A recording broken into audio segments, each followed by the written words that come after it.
Code Show, episode number 453. My name is John Morgan, and Cold Coffee is with me here at home in Las Vegas, Nevada. The sprawling, gorgeous, beautiful Casa de Cold Coffee playing host. Oh, he's coming this way right now. Good to be here, man. Good to be back with you. Not joining together on Skype or we don't use Skype. I know, but I get what you're saying. The video conference thing or whatever. That's like the Kleenex Q-tip thing, right? Like the Zoom, what Zoom was. Exactly. So it's not that. It's not remote. It's not rolling solo. It's right here at the Casa de Cold Coffee. You're actually here in Vegas. You're not on the road gallivanting in some other sport, I was waiting. Some sport? Some other. Oh wow! The college wrestling has been taken. College wrestling. That is another sport. If you did, that is another sport. That is another sport. But otherwise, it's pretty much just MMA. just MMA. For now. We have submission grappling at the end of the month. That's another sport. We got Muay Thai coming, by the way. Oh yeah. We're gonna tease. We're gonna launch Muay Thai next year, so that'll be fun. I guess maybe there are some others. They're all combat sports, though, right? They are. Okay. The Combat Hode Show. I said Hode because I'm going to Brazil next week, so you're already getting in the mood. I like it. I'm going to Fortaleza, Brazil. Is it Fortaleza? Fortaleza, Brazil. Fortaleza gets hot in their summer, man. So it's funny. Fortaleza, Brazil, and it's summer right now, right? Yeah, it is summer. It's the start of summer. So it's funny. Well, at least it's the start. It's the start. So I think it's going to be in the 90s. It's not going to be like crazy, but it is. So next week I'll be working on the call at Brave CF78. So if you get a chance to check out Brave next week, I actually just started putting my notes together for the card, man. It's actually a good card with some talent from down there. So yeah, I'll be down there. But I'm excited because it's trip number 30 to me for Brazil. I did 29 consecutive UFC events in Brazil, starting with 2012 when they made the return back down there. Starting with that one, did 29 in a row.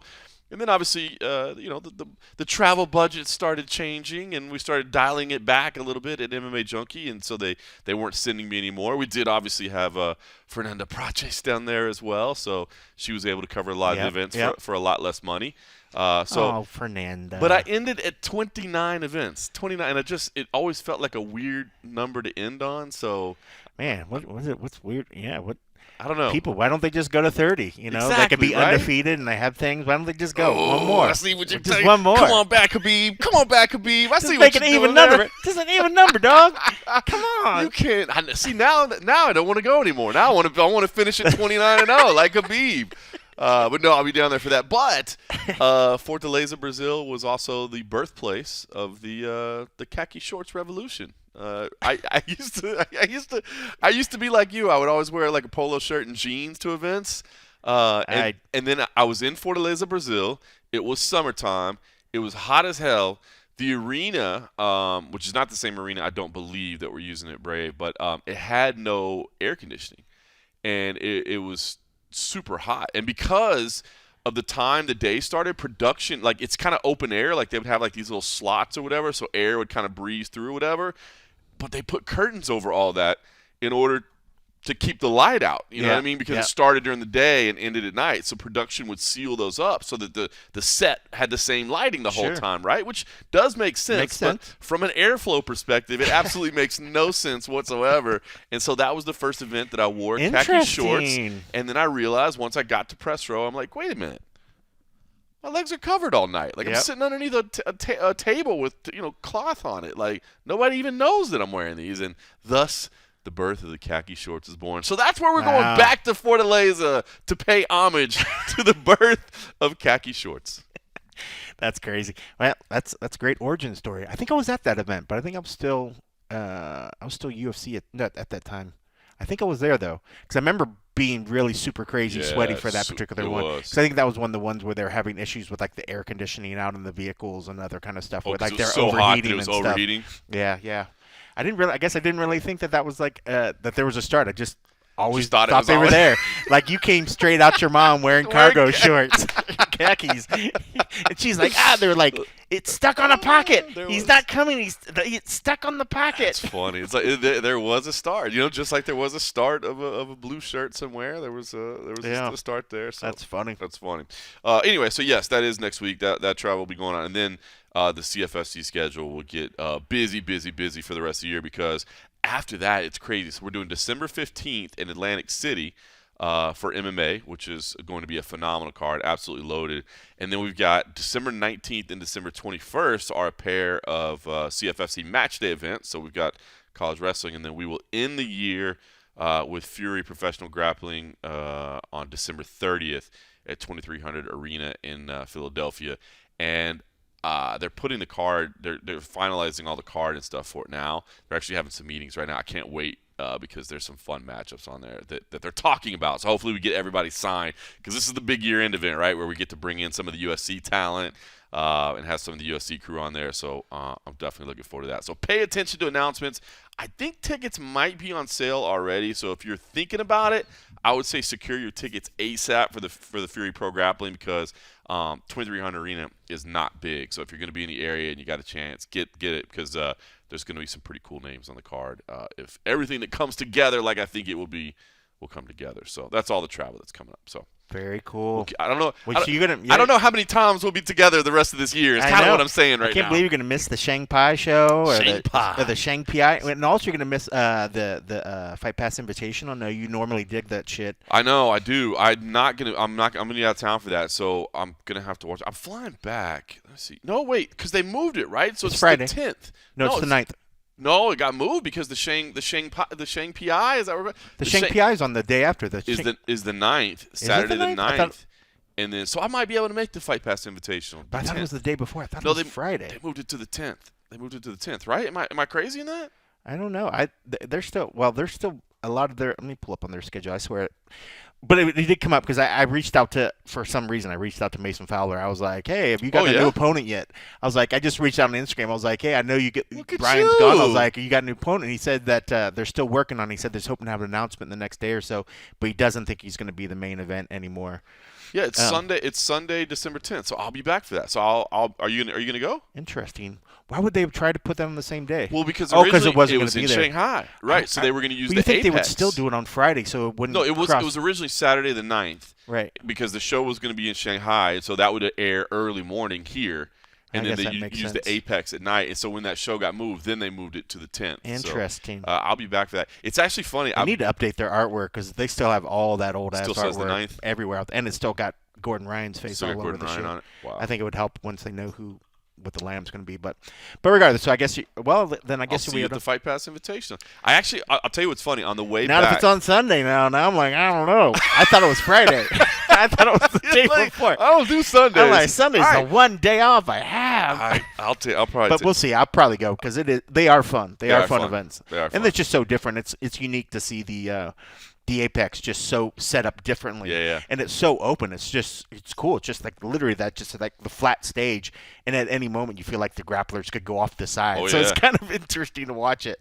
But yeah, it's good. But it's just so crazy high level. But it's unique, especially when they do the different sort of scoring and rounds, and say if they're using the Eddie Bravo overtime, right. You start seeing the gamesmanship happening during the bouts and stuff, and it's unique. It's unique. It's so interesting, right? Because I really do like the Eddie Bravo Invitational overtime rules. Like I like that back and forth escape system. Yeah. But what I see though is that a lot of people are playing for that. Like Nicky Rod, for instance, he knows he's so good there, right? Yeah. That he just stalls out. It feels for like the they're match. all doing that. Yeah. It feels like they're all starting to go that way. I think that's something they got to figure out there. Like how do you encourage? So that's one reason we like. So for Fury Grappling, we just do a judge's decision, right? Because that's one of the concerns is we don't want people playing for overtime. Yeah. So it's like, hey, judge's decision. So don't stall, because if you stall, like you're not going to win the match. I mean, the overtimes are good, but the overtimes are exciting. It's exciting. It's just that they play for the overtime, and that kind of ruins the. Because it makes it long. It makes it longer. You'd want the event, the match to be done, but when you get to that part, it's kind of exciting. It's like, why couldn't the first part be like that? It's almost like, hey, if you're just going for that, just do an overtime rules main event. Just make it that. Just make it the overtime rules, and just skip the chase. But yeah, it should be fun. I'll be there. I think I'll be there. I'll probably take my kid and let him see some high level grappling. I always let him see that. I was going to tell you, GSP's on the commentary. GSP's on commentary. That's pretty cool, man. Yeah. And I love how tiny the letters are that say he's on commentary in the artwork. But his face is so big. He's as big as I I was like, I remember he said he wanted to compete again. I was like, is he competing? Because originally, originally he was supposed to compete, but he got injured. So and look, I don't blame him. Like, right? we still got the artwork set up. They got his face big on there and then real tiny underneath. It's like on commentary. That was supposed to be his opponent's name. It was just going to be George St. Pierre. We got George St. Pierre. This other guy. Commentary. It's so funny. I don't blame him. Oh, but listen, I was gonna tell you this is funny. You will get doing this. But anyway, my flight back from Brazil, because I was trying to keep the cost down. Obviously, I'm working with Brave for the first time. I'm a responsible guy. You didn't give him first class. I'm a responsible guy. I did say no. I didn't hit him with the first class, but I'm a responsible guy for companies that I work for. And I did say, look, it's got to be American Airlines. Like, I'm sorry, it has to be American Airlines. And they were like, that's cool, no problem. And then the cheapest flight I could find back actually has a 13-hour layover. Oh, geez. But it's in Dallas, so I'm gonna go see my family. Oh. Yeah. So what class seats did you get them? Just standard main cabin extra, and then I can upgrade extra. That's. But because of my status, I get main cabin extra for free. That's respectable. It's respectable. So I land at like normal. I think I landed like 6:30 in the morning on Saturday morning, and then I think my mom's going to come pick me up from the airport and go see my mom and dad and all that. Aww. So use the layover as an opportunity to see the family. That's very cool. I thought you would appreciate that. No, that's you great. Know what I mean? You can get you some barbecue. Oh, you know. You can sleep good on the flight back if you're all coming with a nice little belly full of barbecue. Yeah, I'd sleep like a baby. I'll be out. Even though it's a shortish flight, but still. That's cool. That's very good. So I'm excited about that. And then now I know that the Fight Pass Invitational is the next day, so I got that. So, schedule's getting crazy, bro. It's getting crazy. I love it. All right, listen, we got a lot of MMA. It's funny you say that because young Nolan is coming out for UFC 296. He's going to be out here. So very cool. Awesome. And it's funny because like he hit me up today. He's like, "Hey, there's this karate like combat thing that's happening later on Friday. You know, it's supposed to be, gosh, who was it? It's Anthony Pettis and Vincent Henderson, right? Pettis and Henderson. He's Vincent, like, are you going to be up for it? Do you maybe want to go? They just kind of want some people. I was like, bro, after weigh-ins in the morning, and ceremonial weigh-ins in the evening, I was like, that's normally when Kenny go get dinner and then drinks.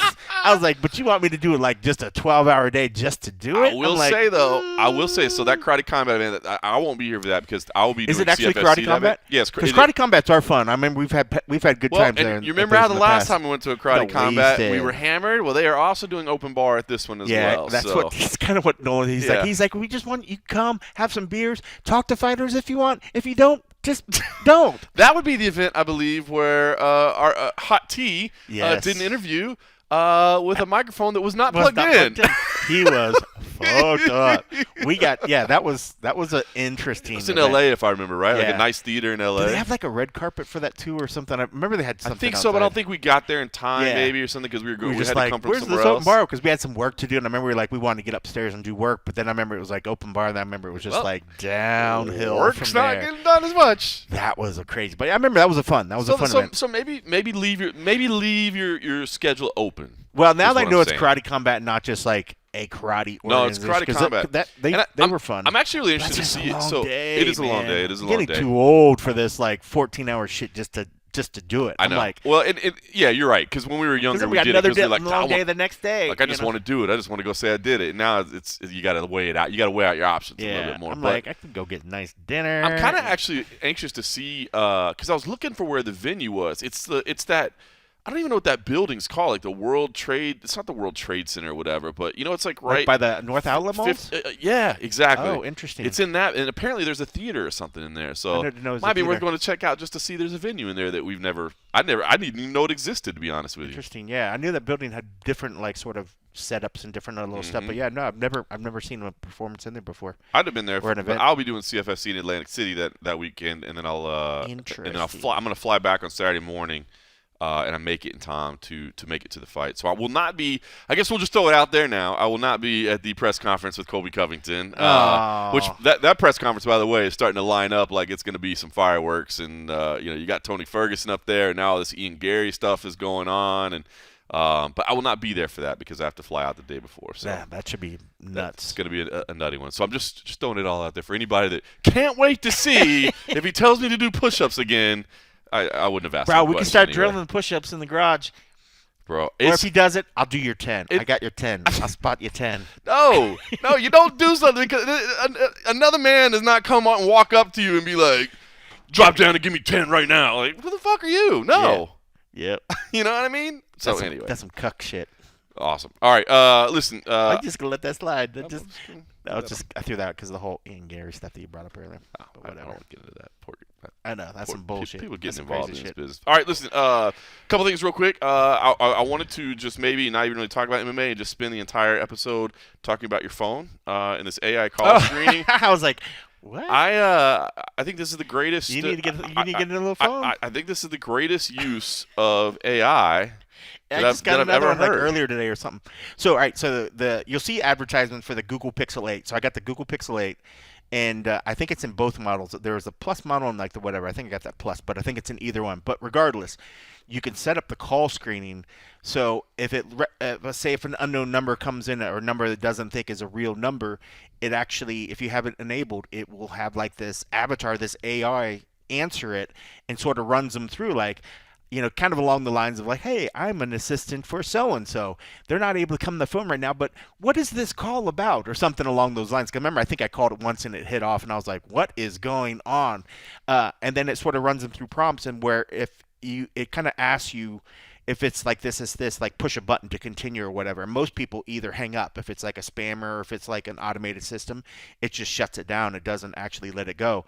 So it actually screens the call. I have yet to have anybody reach out to me and say, hey, your AI shit like didn't let my phone go through, because most people have like caller ID on their phone unless they're doing some shady shit like who blocks it or who these days does private anymore. I remember people did that like a lot when it first started. That was weird as hell. It's weird, and now like I'm not going to answer who's going to answer it? If my phone rings and it says like unidentified or private, whatever, like I'm not answering. You have zero chance of making it through. Period. So this just sort of acts as like that buffer for the ones that come up as a number but don't have anything. So a lot of the ones. So if they try to send a text, a lot of times it'll just send it to spam, possible spam or block or whatever.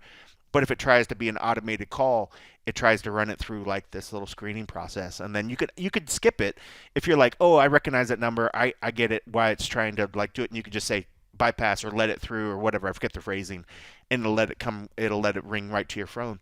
Or you just let the fucking AI just like do its thing. I like it. It is the greatest thing ever. You told me about this the other day. I'm like, I like that. Apple, step your game up. Apple, I need this. All right, I need this because the number. I mean, and obviously, like I just don't answer them, but like the number of calls that you get, I feel like it's gotten a little bit better than it had been. And it's from no fault that anything that anybody does. Your number, you register your number one thing, then somebody sells your number, then your number gets leaked somewhere, or somebody scrapes a website or whatever. I've had the same phone number for 20 years, and I don't want to change it because there's so many content, especially with what we do for a living, and kind of like people want to get hold of you and stuff. Like I don't want to change my number. I don't ever want to get rid of my 614 number, and I've had it since forever. I still got a Dallas number. And I'm just like, no, like don't make me get rid of this number. I'm like, I'd rather let technology or let these bullshit calls, and then I still go through. I'm like, spam.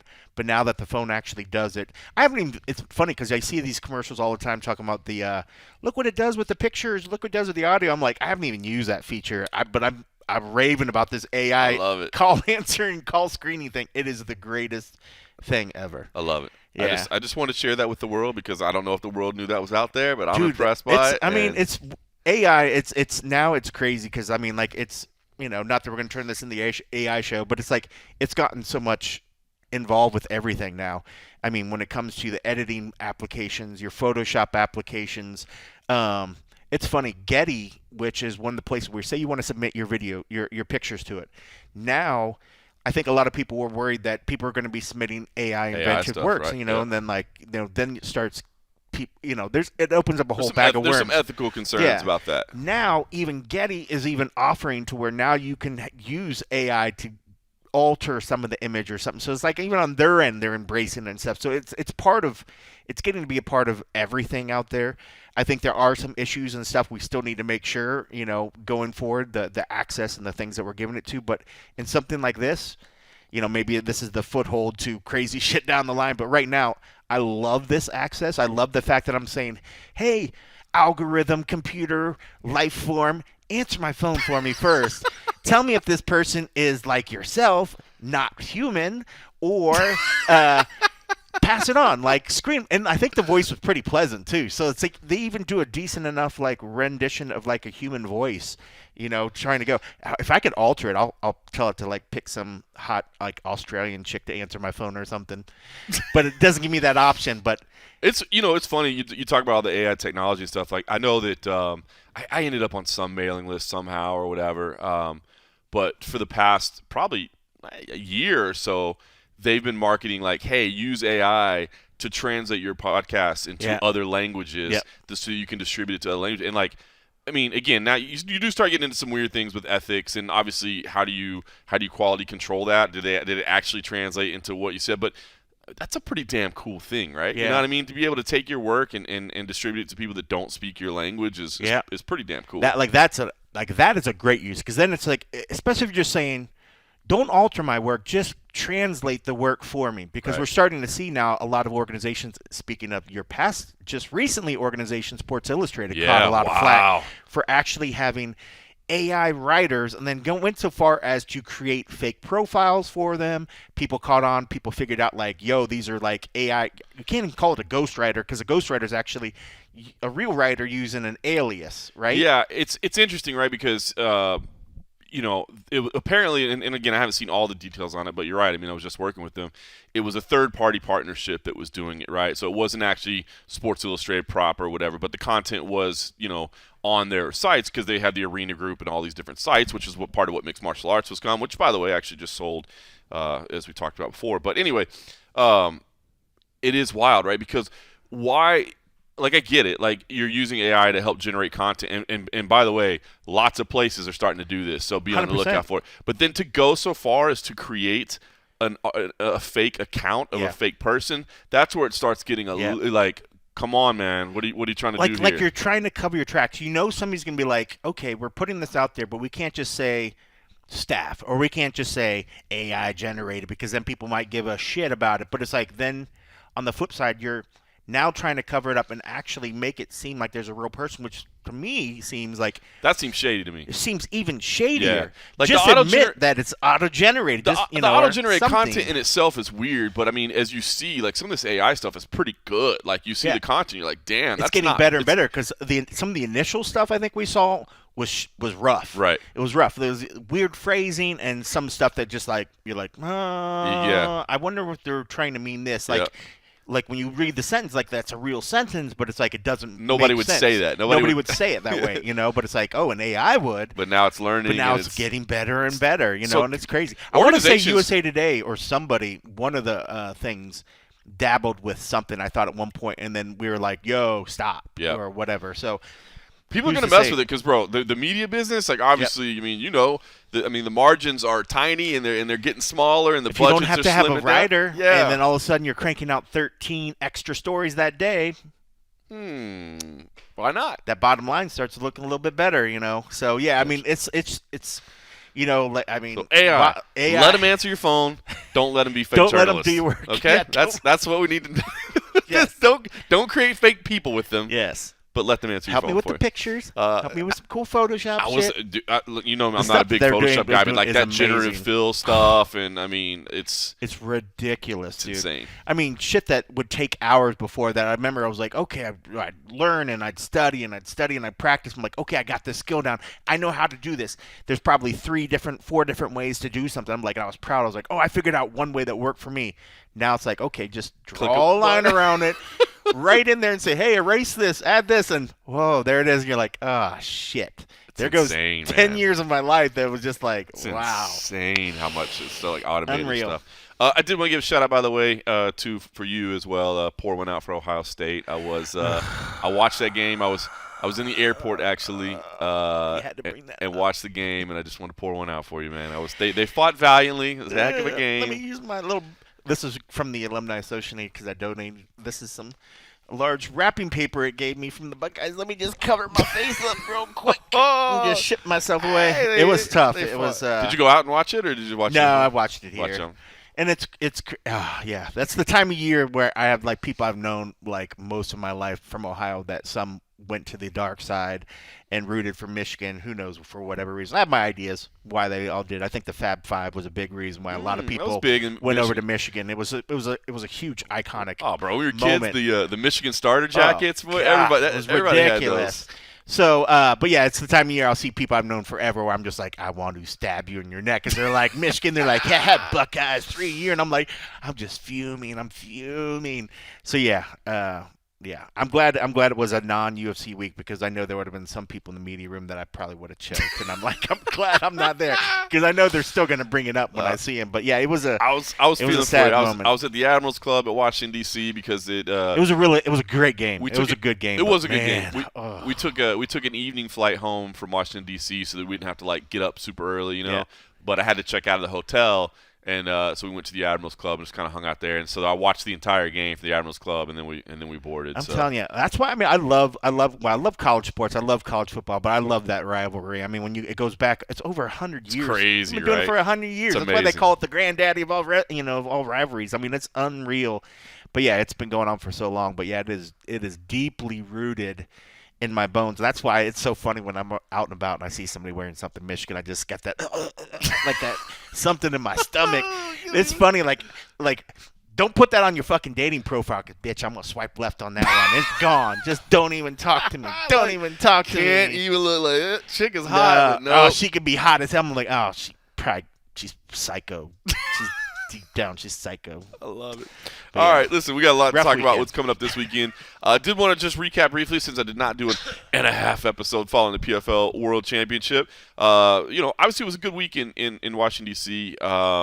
Just being out there was cool. I'd never been out there before. My wife and kid enjoyed it. They got to go around and see all the sights and that sort of stuff. Yeah, it's very unique to see. I mean, if you've never been to, like, D.C., it's definitely one of those spots where it's like you feel like you have to go. I mean, like, you can only go to – I've never been to Disneyland, but I was going to say you can only go to Disneyland so many times before you got to take your kids to some place that matters to the country. Yep. Like, take your kids to D.C. At least go see. That's what I was saying. I was telling my kid, as he starts, when he's doing these history lessons and stuff, at least you've seen it and you know what they're talking about. That's the best part. Let it I did see resonate. that they went to the Smithsonian because I was asking you if they went to the Smithsonian, and I saw Dee posted that they had went to the Smithsonian. So that's good. Like, it's legit. Cool. I mean, like those museums and those places out there are just fantastic. And it's all free, which is super cool. We've been paying for them forever. Well, true, it's our tax dollars. You're right, but at least they don't. We paid for it. At least that's a good point. At least they don't ask you again to reach into your pocket. Double taxation. You're not allowed to double taxation. It's great. I didn't think about it that way. It is. It's your tax dollars. You have paid for it. You've been paying for it for your whole life. Bro.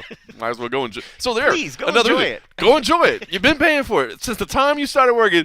Since the time I started as an usher. No, I didn't even start as an usher. My first job was at a movie theater, just cleaning up the theater, and then I made it to usher, and then I made it. Stepped up. Then you know what I mean? Then you were the popcorn guy that was doing the funny stuff in the popcorn. That's it. Yeah, that's it. So from the time I was 16 years old, and then that's when I went to be a bus. And then my first job was a busboy in the restaurant business. I've been paying that for put you on a big path. A lot of people started in busboy restaurants. Started as a busboy. It's like got to be the biggest way in on dishwasher and a busboy. Dishwasher was the first job I had in the back of the house. I wanted to go in the kitchen because I wasn't old enough to wait tables yet, but I didn't really love bussing, and the host was all like, they basically just had like all girls, and so I didn't want to go do that, which was dumb. Now in retrospect, I should have wanted to go do that and just hang out with the girls all day long.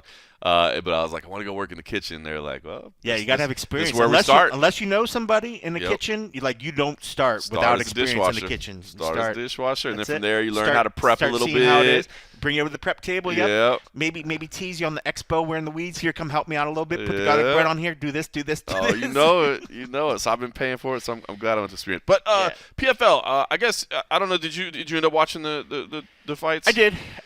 Good. Look, I'll say this: the atmosphere. They pick good venues, man. The theater at Madison Square Garden was cool last year. This theater that they found, it's called the Anthem. It was like a concert venue in Washington D.C. It's right on the water. There's some bars and restaurants around there. But it's a cool venue, and they set it up cool. Like it's got like a party vibe. I think they got all their sponsors in there, and there's a bunch of VIP areas. That's and Celsius, plenty of Celsius. Here, what do you think about this with your Celsius post fight? Let me hand you this can. I was like, how awkward can you make it? Like, just stop. It's a little bit. Put a graphic.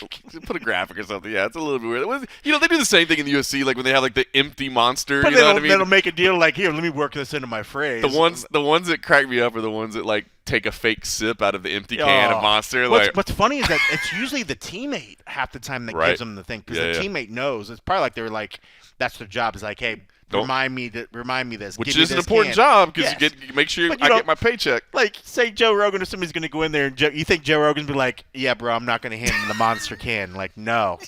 You think Joe might push back a little more than Dan Hardy did? Joe might. Can you imagine? Like, do you think he would even verbally respond? I think he'd just laugh in their face. I think he would just literally laugh and walk away. I'm like, Joe, here's what we're thinking, man. Can you carry this in and hand it in? We're thinking. I'll be right back. He wouldn't even give him a response, dude. Like you said, he'd just laugh and walk off, man. That'd be great. But, it was good. It was good. I will say, the atmosphere was great. I enjoyed it. I like their live shows. It always feels a little bit more quaint and a little more, maybe less of a big, crazy venue feel like you get from, like, the UFC ones. Yep. But they do a really good job of occupying the space that they're in very well. That's it, right? Lots of good lights, they the set sounds it up and well. stuff. They make it feel it's a good bells vibe and whistles. in there. It feels more like a concert performance sometimes with some of the lighting, the way the moving lights and the stuff that actually plays to the fans. Whereas like the UFC when the lights and stuff, it's all about lighting the fighting area. Whereas when you go to some of the PFLs, the lights are moving around the room. They're kind of doing it where it feels like it's more wild environment where it feels to me like more of like a theatrical or a concert performance. I did notice one thing that I thought was weird is that, and I think I've noticed this before with their live events because I don't go a ton of their cards, but I go to some, is that all the stats, you have all those stats on the TV, they're not anywhere in the arena. And so I thought that's weird because it's such a big, the smart cage. The so AI, big. whatever the AI scoring or whatever. AI scoring that they have. By the way, AI scoring, fine. Answering your phone, fine. Still not okay to be a fake AI journalist. But AI scoring works too. But how do we know now that the real judges are doing it? If they got the AI scoring, maybe that's the answer, man. But yeah, they don't feature anywhere. And somebody from PFL told me that the commission asked them not to have that. Because I guess they didn't want the judges to have access to it, which I guess, but like to me it seems like so I didn't follow up with the commission to find out that's true, but that's what they said. What they said they think. They said I think the commission asked us. They don't want them to be swayed by the real numbers. But you think you'd want them to be able to double check what they're seeing out there, right? Like I would say give the judges as much information as you can. Now then there becomes the thing like what if the information is incorrect? You know what I mean? Because obviously live scoring of strikes and stuff like that is hard.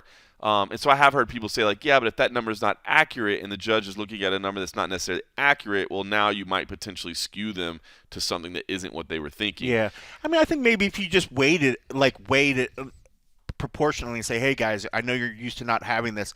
This is just a reference. Don't base it solely on the numbers you're going to see here. But if this helps you as a reference, if you have questions about a certain aspect of that element, like if you're in your head and you're like, oh my gosh, it could be 10-9 either way, like I just need one little bit of information. There's a part where they're on the other side, maybe I didn't see the 4 strikes that he threw or the 4 whatever or something, or I definitely lean in the side of, if more information is good, just do it with the understanding, like don't, like you said, there could be a mistake, there could be whatever. Yeah. If you need confirmation of your thoughts, you know what I mean? Like don't let that be your sole guiding thing. Is that I watched the whole action unfold, and I think the red corner won, but the stats showed that blue had more strikes, so I got to go blue now. Like, no. Like, but to use it as like, I'm pretty sure it's red, and then you look down and be like, oh, and red had more strikes. So yeah. Because it's like, if not, it's like a gut call. They're like, I really feel this. Ultimately, it comes down to like their head. They have a running sort of tally in their head. I think they're going to feel pretty strongly one particular way, by the end, because that's how it's always been. And I think if anything else, they can look at the numbers like, this confirms what I'm feeling. But again, if they're like, man, I'm just not sure. If it gives them another access to make sure that the right person gets the call, the right person should get the call. Give them as much information as possible, right? I agree. So I thought that was interesting. But other than that, listen, and I love that Don Davis came back and immediately, like, without even being asked, he starts giving an open statement. Is like, would we have liked more finishes? Yes, we would have liked more finishes. Yeah. So I thought that was interesting. He's been on a whirlwind lately. He's coming out like strong lately. He's on fire. I feel like right the now. dude, you didn't even see the dude for like years, It's true. and then all of a sudden it's like you see him like everywhere now. We actually, him and I have talked about maybe doing like a podcast together. Like, so that might be fun. I like the guy, man. He's a character. But so I like the fact that he said that that hey, we want more finishes, because there were moments in the night that just felt it's and there's nothing they can do about it, right? Like it's fighting. It's fighting, and you all you can do is put the two fighters in there, and what happens in the cage you can't control. But it's when you have the possibility of that many 5-round fights, it's going to drag a little bit. But I don't think you can blame it on them. I do, and I know Don said that he's not for this right now, but they've always said, hey, we're open to change and we're open to evolving along the way. I do think you should do elbows in the finals, man. Showcase fights in finals. I understand why you don't do it during the season, right? You don't want to cut that that basically needs time to recover from, and they can't turn around in 4 weeks. I get it, but I think you need elbows, man. That Brunson fight would have been over earlier. 100%. Like there were definitely instances where it's like, come on, like. And it's funny because I forgot that was a thing. Elbows. I forgot that was a thing, and then I'm hearing like, you can't do elbows because there's points where like they're mounted. I'm just like, just drop some bows, dude, and it's done. I was like, what do you mean they can't elbow? I was like, that's just silly. And what's funny? So I was talking to Derek Brunson. That's like the controversial LFC rule where you can't do any standing head strikes. I mean, that's what the press says. You know what I mean? So, no, that's too funny. Great lingerie fighting championship reference there. I love it. It's funny how every now and then somebody finds like a clip of that and be like, "Is this you?" Like, it sure is. It sure is. Me and cold coffee. But what's funny? I was talking to Derek Brunson earlier this week about it. Might have just been yesterday actually. But I was asking him, "What do you think?" And he had kind of said it, but I wanted to hear him talk about it. And he's like, "Yeah." He's like, "Do elbows in showcase fights. Do them in the finals."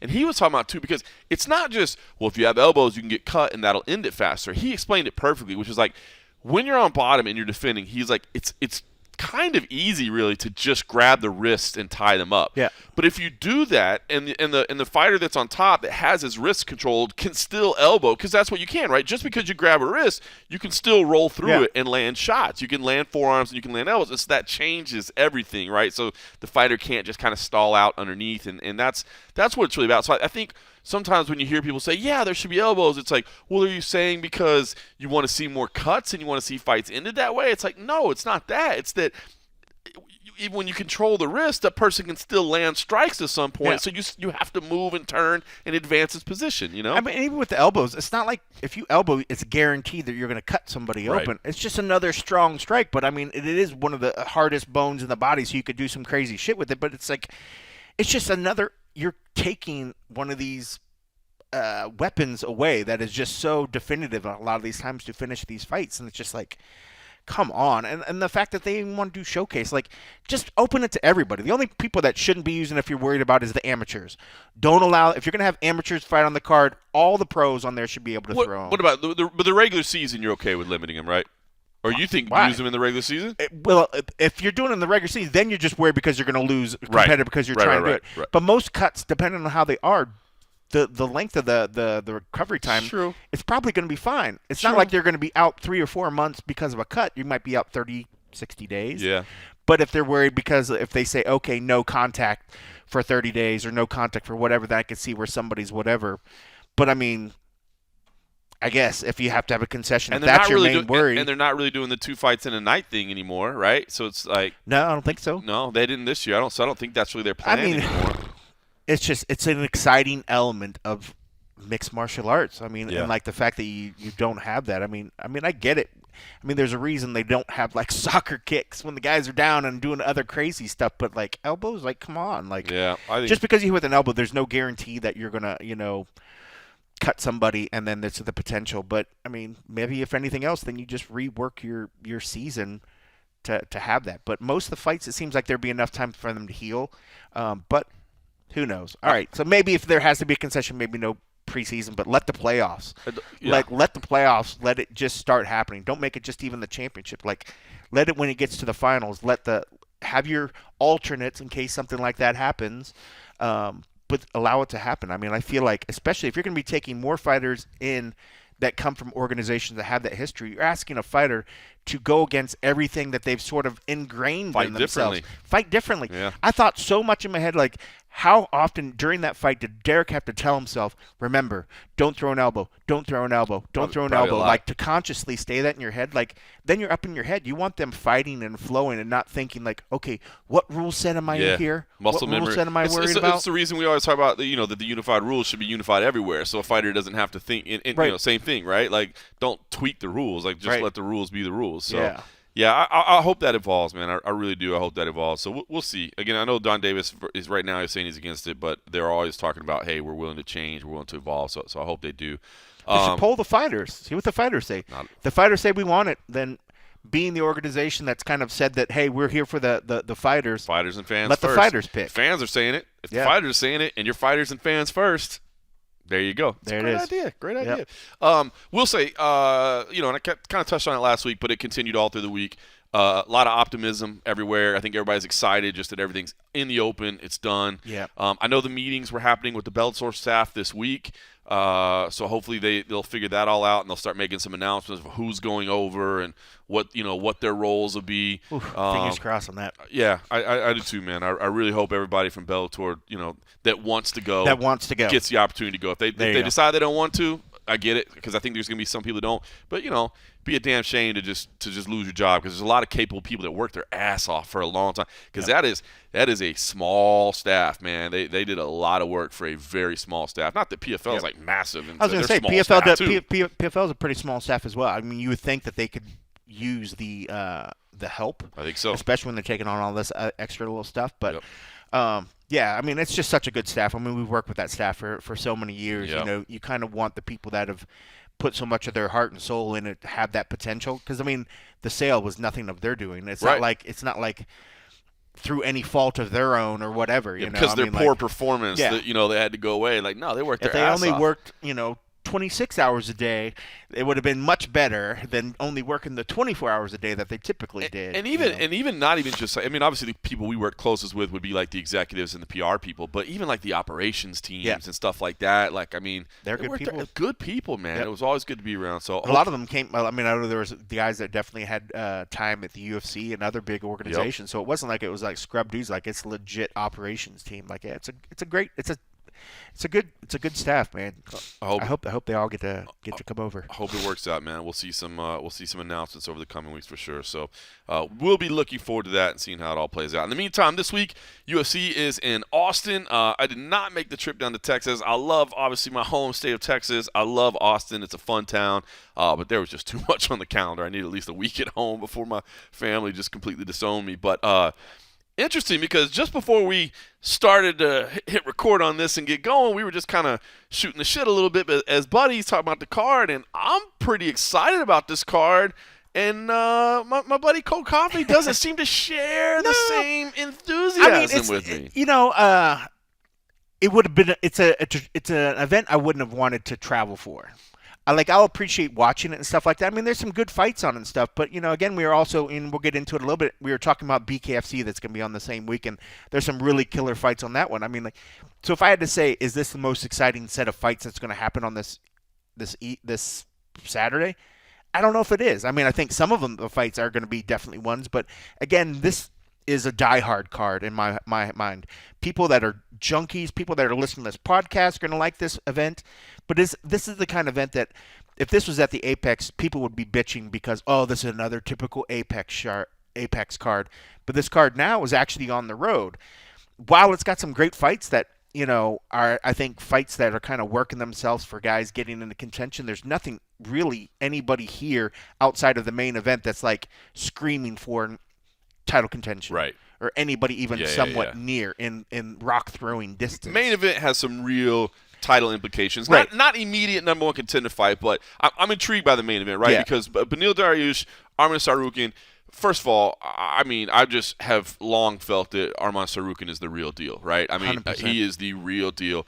But Beneil Dariush is also the real deal, right? And how can you not root for that guy? The nicest human being on the planet. I mean, seriously, the nicest human being on the planet. But did have a really bad outing against Charles Oliveira, right? Did not look good last time out. Yeah. And so now you wonder. Charles has a way of doing that to people. Charles does have a way of doing that to people. So I mean, this this to me is an incredible fight because, boy, I looked at the odds. I am shocked, What man. is it? Arman is like minus 300, but Neil Dariush plus 230, plus That's 240. Look, I'm a little surprised at that. I am too. I thought it would be much closer to a pick 'em than that. To a pick-em. I really did. Wowzers. And I'm guessing maybe that just has to do with the fact that Beneil has long been kind of undervalued and underrespected, and obviously he didn't look great last time out. But as you said, a lot of people don't look great against Charles Oliveira. And I'm a little surprised as well because I thought Arman Tsarukyan was one of those guys that has kind of been under the radar a little bit, maybe hadn't necessarily had the recognition that he deserves. So I didn't think the odds makers would give him that type of value. Arman has that again, I feel like he's the real deal. From the day, from before he came to the UFC, and then his debut was against Islam Makhachev, and I think maybe at that time people didn't really value Islam as much as I already did. So I thought that was a great performance, especially in the debut. So I've been very, very high on Arman since then. Arman does maybe have that kind of thing that Islam had, right, where he doesn't necessarily have all the names on his record, but it's not really through any fault of his own because a lot of people haven't necessarily wanted to sign up to fight him. He had a big problem with that for a lot of his career. I think Nobody they're very wanted to similar. Sign up for him. Yep, I think they had those very similar paths where it was like, hey, man, we got to fight for you. Yeah, that sounds good. It's Arman Tsarukyan. Like, I forgot that was my kid's baptism. The thing. Did you? That What date did you say that was again? Yeah. That's it. That's I had that thing that I had forgotten about, and so maybe somebody else on another day we'll talk. So this to me is either the big kind of arrival party of Arman Tsarukyan where you can't deny how good he is, or Beneil Dariush gets the bounce back to say like, hey man, I know I had a bad outing, but I'm still that guy. So the main event is I love the main event, but I guess I do get what you're saying about again it's and that's just the reality, right? Pay-per-views are where the loaded cards are, but I am intrigued. Bobby Green versus Jalen Turner. It's not the matchup that would have been like Bobby Green and Hooker is what I mean. Yeah. Like I like the Jalen Turner, but I mean Bobby Green and Hooker, that's another level. Yeah. But that's partially because I think just how much people like Dan Hooker and what they know what Dan's going to bring. Yep. I think Jalen's getting there, but Jalen just the personality difference. He hasn't endeared as many people because he's kind of not aloof. He's just kind of the. He's got his unique sort of like weird sort of like. He's got the kinks. tarantula. He's got his spider things. His tarantula things. Thing. Like I think people just haven't got him. And like you saw in the media day today, he opened up more so as the as it went on. But at the beginning, his answers are very short. He looked like he was struggling with like the weight stuff, and I was like, I think I think that's part of it. Like, and I think obviously that's stepping the in on normal late sort of notice thing. too. But he's so big for the weight class. Huge. I think his media days. I feel like he's better like on non-fight week. But a lot of people only see fighters on fight week. You know what I mean? Yep. Because I think the weight cut is very, very hard. I mean, he's unique. I mean, I like his personality. I think as people get used to seeing him more often and he gets a bigger spotlight with like a win over Bobby Green is just going to just shoot him to the stars. I mean, it'll be huge for him. I did lean Green on this one because, I mean, I have a hard time just going against Bobby. And when I do, he just fucking makes me look silly and he does what he does. But yeah, I mean, like that fight, those two fights, and then I mean, yeah, if you go down the line, I mean, obviously you look at Font, you look at Figueiredo, like that's a great fight. Especially Figueiredo moving up. Figueiredo's changing divisions. Does it work at bantamweight? I don't know. Does it not work at bantamweight? I did actually pick him, and I was thinking about that. I was like, maybe that was a stupid pick. But he had bad weight cuts to bantamweight. But again, anytime you move up a weight class, he's so powerful. And Rob loves his boxing. He loves his striking. He's going to want to stand and bang. And Davidson's like, yes, please, thank you. Like, can we just stand and bang? And like, if it comes to that, that's Davidson's fight.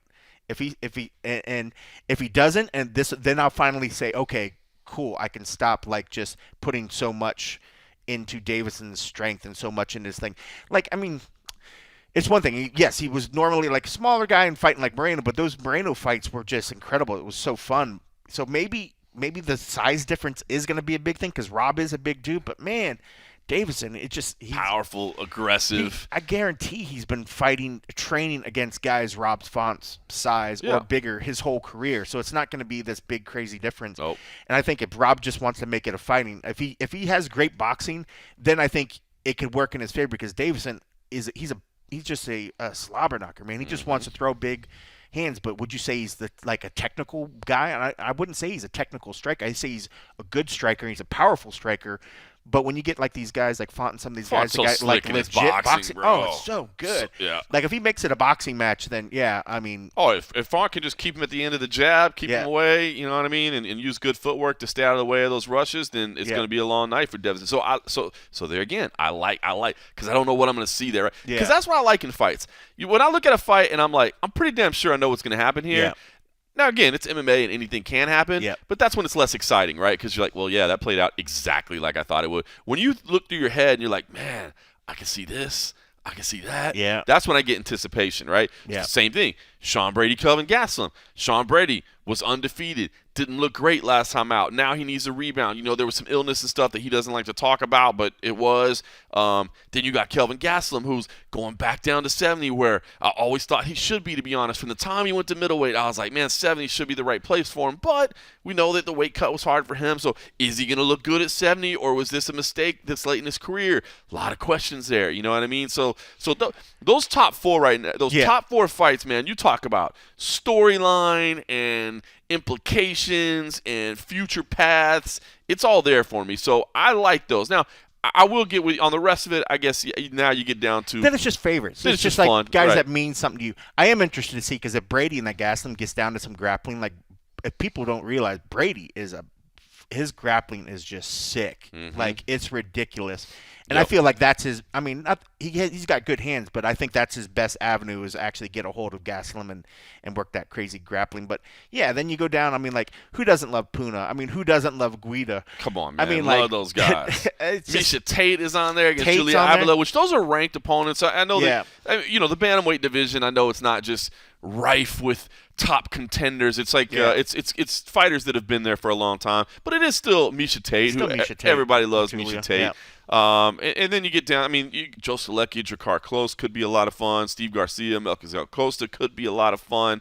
I mean, so there's some fights I think should be fun, but again, those are kind of just fights that are happening, right? You know what I mean? They're not. Nobody's going to break into the rankings with those performances or announce themselves as contenders. But I think it's not. I think it's not. I mean, it's a good card. It's a good card. I mean, again, it's outside of those top fights. This is like what fight nights were supposed to be like.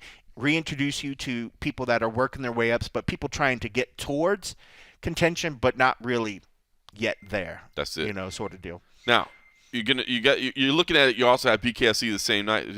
Yeah, it's my phone on the other. You keep talking. I'll go shut that alarm I'm like, off. do we have a smoke alarm going on here? Or, well, I was like, is the Casa is the West Wing on fire over there? Can the staff handle that? Or what? Can I ask what you had an alarm set for? I'll just say it. I mean, it's 4 p.m. Pacific here in Las Vegas. What? Did you have an alarm set for 4 p.m.? Was there an afternoon nap plan that didn't happen, or what was the 4 p.m. alarm set for? I can't remember. I probably said it. I have no idea. I have no idea. That's why I was surprised it went off. This is the old phone, so it's probably something I must. How many phones do you have? This is I just use for gaming. Oh, this is the old gaming phone. Yeah. That's how you're balling when you got like one phone over this. I mean, it's like because if I try to trade it in, they want to give me like $5 for it. So I'm like, why am I going to trade it in? I was like, and I'm not just going to throw it away. So I just play games on it, and it's connected to the Wi-Fi. It doesn't even have there's no service. It's just Wi-Fi, so I just game on it. That's funny. I did help my mom upgrade her phone recently, and I think the trade-in value of her old iPhone, which I want to say, I can't remember. It wasn't like an old iPhone, but it was kind of old. But yeah, I think their trade-in value was like $35 or something. I'm like, what's the even if you're getting 35 is better than like a lot of old Androids. Like these, they don't depending on like what brand. If it's not like one of the major brands like Samsung, and even then, if it's not like one of the newest models, they don't give you shit for it. It's like, why give it? At that point, I could gift it to somebody that's like, I don't have a phone. I'm like, here, have this old ass phone. This phone, instead of the $5. So yeah, I just use it. I use it for gaming. So I probably set an alarm to remind me to go into the game and do something. Oh my god. The game world's real, man. I got my peoples that are trying to make sure we're. I'm not gonna make funny. I'm not gonna make funny for that. I've been playing this one game for like 5 years. Oh, that's the one where you've like made friends around the world. Oh yeah, all around the world. just while we were texting, one of the guys from like Russia hit me up. He's like, "Can you move one of your farms into the?" I think we may have talked about that once or twice on the show, but you were like, I know we've had conversations off air where you're like people have spent like thousands and thousands of dollars, hundreds of thousands of dollars. It's ridiculous. The game is it's one of those like what they call pay to play. Like they like get you hooked. You start playing it, and then it's like they put you up against other people. And then you want to have the best stuff. So people invested money, and you reach the max limits. But then the game changed, and it says, "Oh, hey, no, now there's gonna be a new city level," and then people just keep throwing money. So I was like, "Bro, stop!" But it's like it's people I've been playing this game with for like 5 years, so we like I just chat and just do whatever and play the game or whatever and compete against other people. But yeah, it's ridiculous. It's fucking ridiculous. So that's probably what I had to learn. But now I can't remember why I said it. So now there's worlds. My gamers are dying without me. Protect your people, bro. Protect your people. Yeah. Your fortifications. That's why I'm still single. Excuse me. This is a really fun date, but I need to step outside. This conversation was great, but right now there's an elite war against this other server that my peoples is waiting for me. I'm being invaded. Oh my. Oh yeah, it's ruined my sleep patterns. No, it hasn't. It has. Oh my god. It's a problem. All right, so the card in Austin's good. It's definitely worth your time, and it's an early card too, so it's not late. But I will say the BKFC 56 card is pretty damn strong as well. This is one of the most stacked lineups they've ever put together in BKFC. It is a pay-per-view this time, so not and again, it's they always try to keep this thing in value. You can do an annual. I think you just said you signed up for the annual for like $50. $50. Yeah, and I think I did. I signed up through Fight Plus, which includes BKFC, and it's like $60 a year, but any of the other stuff that they have on Fight TV. So I mean that's pretty cheap when you think about it. Especially because even the monthly went up. I swear at one point it used to be $5.99. It used to be $4.99. $4.99 It was at one point. $4.99. I think now it's $7.99, which still isn't bad. Yeah. And I heard so it went up a couple of little times. I heard in 2024, like I don't even know if I'm supposed to say.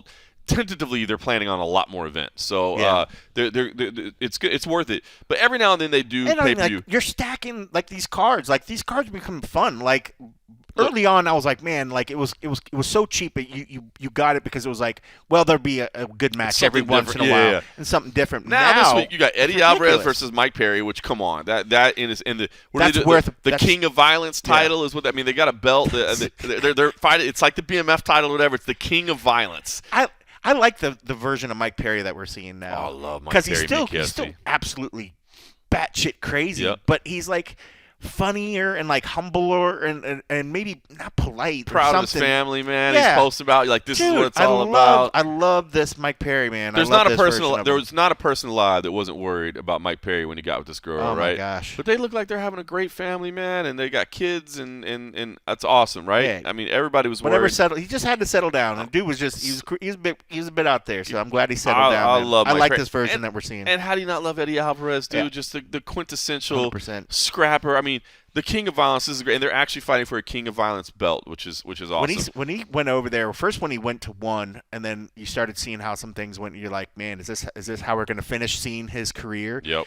And then he goes to BKFC, and it's just like, oh, okay, there's Eddie. There he is again, still doing his thing, Still doing his thing. And I'm sure these guys are getting mad money. I mean, it popped up on one of the things earlier. Granted, this was PVZ, Page Van Zandt, but I remember it was like one of the things that an old clip on Junkie popped up, and it was talking about how she made 10 times the money of her career in the UFC in her first debut or whatever. It's like the money these guys are making. It's insane. It's ridiculous. It's insane. I mean, how can you not be happy for them? I mean, good for them. I mean, it's an absolute crazy sport, but I mean, at least this is a sport.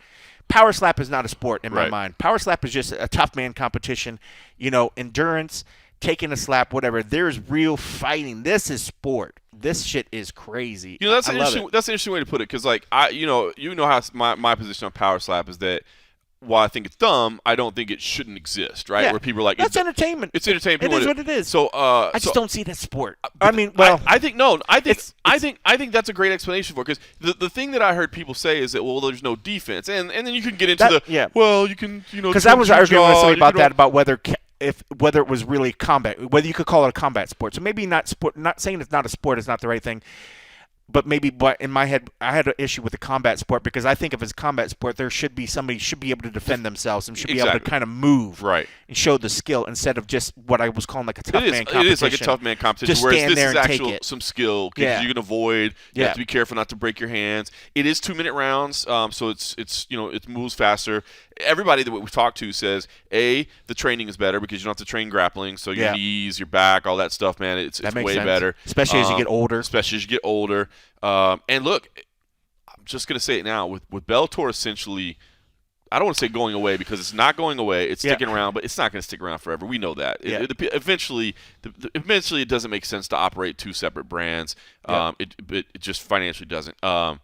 That's one less suitor out there for free agents, right? And one championship, it's mainly submission grappling and Muay Thai and kickboxing, right? Which I love. But if you're an MMA fighter, they're not doing many MMA fights. So a lot of people are wondering about their financials. And there are people, we've seen the reports out there. That, obviously Mike Kogan came out and slammed this week, said it's going out. We've seen some reports. But I will say this appears to be another viable option for free agency. You know what I mean? Makes sense. Hopefully, PFL can't take that whole roster. I mean, they're going to pick through the roster. They're going to pick who they want. They're going to get the cream of the crop. They're going to use the guys that they want. They only need 10 fighters per division per year. Yeah, that's crazy. You know what I mean? It's not a lot. Now, I know. Wow, when you put it in that number like that, that's wow. Now, granted, this year they got 8 Bellator events, but will it be the same? I mean, there could still be one-offs. They could still have all kinds of one-offs and whatever. But in terms of as for like the tournament and the playoffs, I think that's gonna be interesting to figure out what PFL does because you cannot do. I mean, we just saw Olivier Aubin-Mercier confirm his retirement, right? For at least a year. And he did 2 seasons, and everybody, whether it be Kayla, whether it be Olivier, whoever, they all say how hard it is to do back-to-back seasons because just the schedule's insane. You wonder, the PFL, I think, has to figure out a way where, maybe you take, once you've won a season, then maybe you have the option to do one-offs if you want, right? You know what I mean? I don't just grandfather them into the playoffs. Skip the whole preseason, and they get to come in. Just take one slot. If you have to give defending the champs get to automatically come in. That's not bad. Save them. How many fights is that? 4 fights to save them? It'd save them 2. So they don't have to fight twice instead of 4. But that's better. It's better. And then you got the guys. And then what? You're going to say they don't deserve it? Yeah, if they're defending champs, maybe they just get a bye into the playoffs automatically. Maybe they get the number 2 seed. They don't get the 1 seed because they didn't, but maybe they get the 2 seed or something. I was trying to look because I remember what was it? Aubin-Mercier. 1, 2, 3, 4, 5, 6, 7, 8. Yeah, 8 fights in a year and a half. That's crazy. That's a lot. That's crazy. And so you saw it on his face. I mean, and that's just the fights. Yeah, and you look at the training, look at the time away by the way, from he their won family. them all. Yeah. You know what I mean? He didn't even lose along the way. You know what I mean?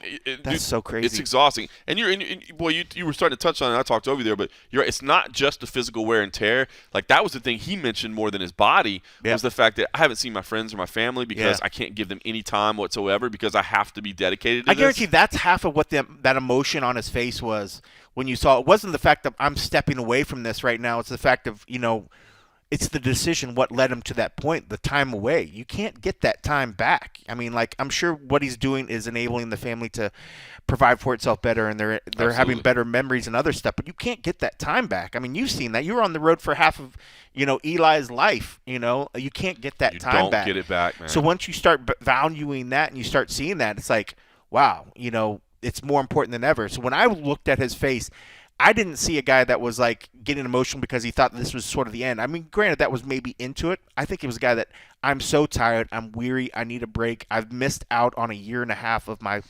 family's life. Because I interviewed him a couple times. I did a couple events on the way, and I hosted some media calls. And so I talked to Olivier a few times this year, and that was the thing he mentioned over and over. It wasn't even the physical wear and tear. It was just dude, I feel like a jackass. I'm not a friend to my friends. I'm not family to my family because I'm can't do it. I gotta train and recover, fight. It's nonstop. Because obviously he could still do it. I mean, a lot of people said the fight wasn't what they wanted. It's bro, the guy was the fact he was able to compete after all that and still able to do it and still was able to be dominating in his own fashion. Was it everything that you wanted? No, but dude, give him credit. So yeah, I mean, these are things the PFL is gonna have to figure out. Again, look, I've said it from the beginning. I'll keep saying it. I love this acquisition of Bellator. It is not an automatic home run. There is still a lot to be executed and a lot of key decisions to be made and key operational things to do. But I like the rosters coming together. I think it makes a more competitive product, crazy when you put that 10 number out there. That's just. It's not a lot. It's not a lot at all, and it's not like it can have like nonstop one-offs because look, they're humoring some amateur fights here and there, and they're doing the other stuff. You can't go away from your concept because your concept is what makes you different. Like it is your entire format, and again, the real value to me with PFL is all these international leagues. If they get all these international leagues up and running the way they say they are, and they're able to deliver content in prime time, and they're able to carve out a market share there. Oh, and they're able to sign broadcast deals, and they're and their own sponsors, and all these are coming together to form the Champions League. I mean, that's where their real value is. You know what I mean? Like to try to make an inroads in the United States is going to be a challenge, but we can really kind of carve out some space in these international markets. I think that's going to be big. So. It's crazy. It's a lot of work. But yeah, this BKFC event. So we said Eddie Alvarez versus Mike Perry. Ben Rothwell versus Todd Duffy, by the way. That's going to be a fun fight, too. That ain't lasting very long. I know, that's going to be a fun fight. And it was funny because I was talking to David Feldman this week about this event, and I was thinking about Todd Duffy because it's actually Ben Rothwell who, once he switched over to BKFC, and he's one of a couple of them, but he was one that he's like, John, he's like, my training is so much. He's like, I'm so much healthier now. Because I don't have to do the grappling rounds. And boy, it was funny because it was Ben that told me that. But then I started thinking about Todd Duffy, right? This juggernaut of human being that has just had this nonstop barrage of injury issues, and we wonder if maybe this is a place for him to fit in. We'll find out. So we'll find out. Jimmy Rivera versus Jeremy Stevens. I mean, that should be a lot of fun there. Beck Rawlings and Christine Fajeda are running it back, so that should be fun. Somebody's going to get bloody in that one. Yes, it is. It absolutely is going to be a scrap. Kai Stewart and Howard Davis should be fun. Arnold Adams versus Mick Terrell. So, I mean, this card goes down. So it is a pay-per-view, so this is not one that you can sign up for free. But if you do have the yearly subscription, whether it be through BKFC or whether it be through Fight TV, the pay-per-view price goes down to, I believe, $29.99 if I remember right. So I think it's $49.99 if you buy it standalone. If you have a subscription to either one of those, it's $29.99. So honestly, it's going to be fun. This might be a two-screen type thing. I don't know. This is one, if you haven't been watching the BKFC product, I like it. And I think there's enough names on here that this might be one of the ones you think about checking out. Yeah. And I will tell you, we are streaming the prelims on the Junkie YouTube. Oh, wow. Yeah, they reached out and they were like, hey, do you guys want to stream our prelims? I was like, I'd rather stream your whole event, but yeah, we'll take the prelims. So, yeah, we'll have those 3 fights on Junkie's YouTube. Very cool. Yeah. Very cool. So, there you go. There's a fun place to watch it. If you don't want to sign up for the app or anything like that, you can at least for the prelims. At least for the prelims. Check it out there and maybe decide at that point what you like. So, yeah. A lot to watch this weekend. I think it's going to be good. I will be watching it from Bullhead City, Arizona, actually. My kid qualified, his team qualified for a little regional playoff soccer tournament. So, we're going to be out there this weekend. Yeah. So, I will be taking in there, but of course I will bring my gear with me, and we'll put together an and a half episode. I'll probably have to either kick my family out of the room or go find a place because I'm sure they don't want to hear me ramble, and I know my voice is a little bit loud if you're trying to watch TV I saw or something. Eli doing his opening for the and a half. Did you see that? Yeah, I thought that was pretty. I thought that was good. He did a pretty good job. That was funny. He picked up the microphone in D.C. My wife recorded a little clip of him doing the opening. So yeah, good. Yeah. When I'm recording at home, no matter what part of the house they are in, they're able to hear me. And do you shut the door too? Yeah. And they still are able to hear me. Yeah, that happens. It happens. All right, listen. Call it the Morgan effect. That's it. A lot to watch this weekend. I think it's good. So I think both those cards, BKFC and the UFC, are both good cards. I think they're both worth your attention.